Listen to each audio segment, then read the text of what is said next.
Hey guys, my name's Micah. Thanks for watching. My name's Austin. And we're sitting here in our 2000 GMC Bluebird. It's a beautiful day in Boise, Idaho. We thought it would be an awesome opportunity to show you guys what we've done so far. So sit back, relax, and let us show you what we've done on this Skoolie Rebuild.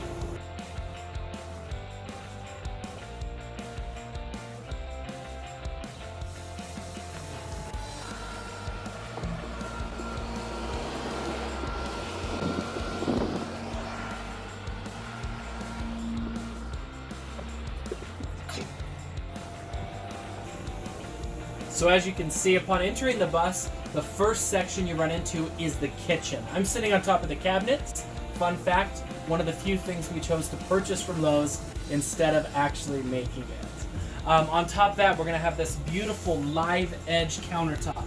I planed this down and we're gonna belt sand it and then orbital sand it too. It's gonna be our countertop. And underneath, we'll have a handful of storage systems that are going to be built into these. Those will slide out for easy access in the back.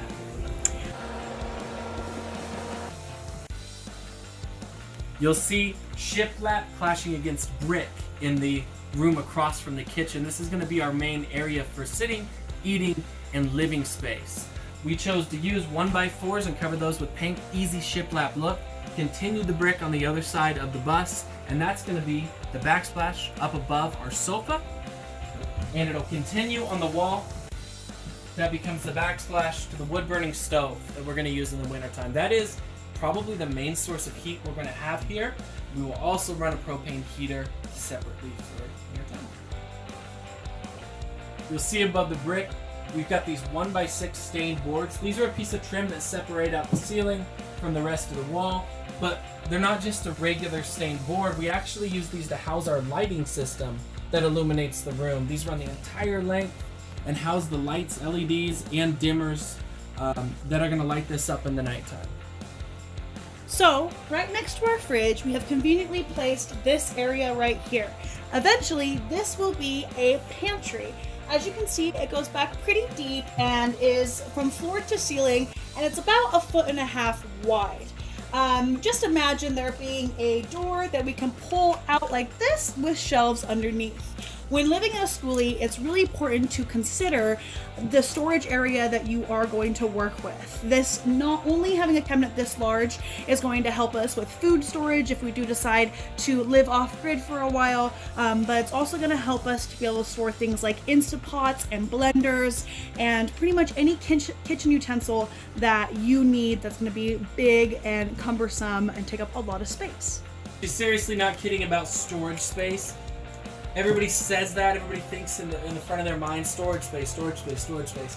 But you don't realize how much depth you lose. You put in a cabinet that's too deep, it might seem like a great use of space because you have all that storage, but you gotta go all the way to the back of that, and that's where everything gets lost, right? We didn't think that we need a ton of storage for the bathroom, so we did two things.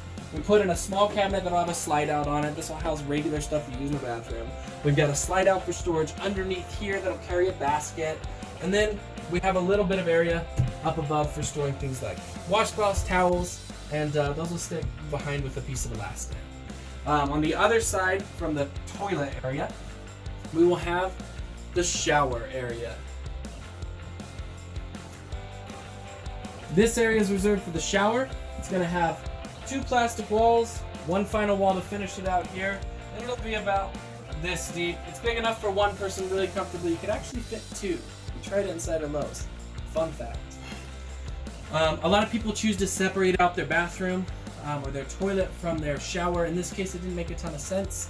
That's just with the way that we were doing plumbing and how we were running most of that through the kitchen anyway. Right outside the bathroom, you're going to notice our HVAC closet. We did decide to go with the Splendid 2100 washer and dryer. It is a combination, so it does switch over from washing to drying, which will save us a lot of time when it does come to laundry. We also have a propane heater, which will help keep our bus warm in case we do run out of firewood with our stove. Underneath here, you're just going to see some more storage, and then up above where we do have a lot of our electric work and whatnot right now being stored is another area for storage. This is really important important for towels, toilet paper, pretty much anything that you're going to use within the washer area and the bathroom area. So this HVAC closet has actually been rebuilt 4 different times. So if there is one piece of advice that I could give you when it comes to building your HVAC closet, is to know exactly what you're going to be putting in there so you can make sure you get the right sizes the first time. At the end of the tour, you do see us coming into the bedroom area. We have done half deletes on both of the windows in the bedroom area. However, these right here do come unlatched from the wall and slide down for extra storage.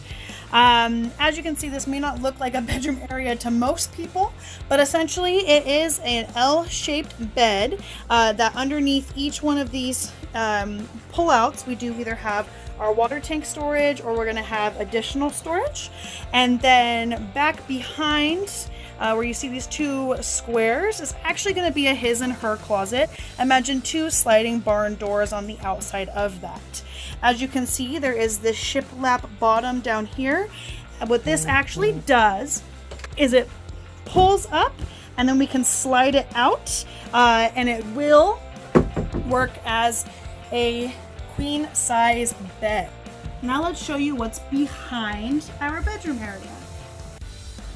Coming to the back end of the bus, you are going to see our traditional emergency exit. However, when you do open up our emergency exit, it comes into a garage. As you can see, we have our water heater up here, our water tank, our battery system with our inverter and our converter. We will have solar power, but back here is where we're primarily going to store a lot of our propane and tools. As you can see, their water heater is right here, so right underneath this is actually going to be an opening to the bedroom and actual living area. It was very important to us to have a garage just because we do plan on living in this full time, so we do need an area to store all of our tools and essentially, you know, hide our water heater and whatnot. All right, well, it's time for us to get working on this bus. It was great giving you a tour. Say goodbye, Austin. See ya. And we'll catch you next time. Oh!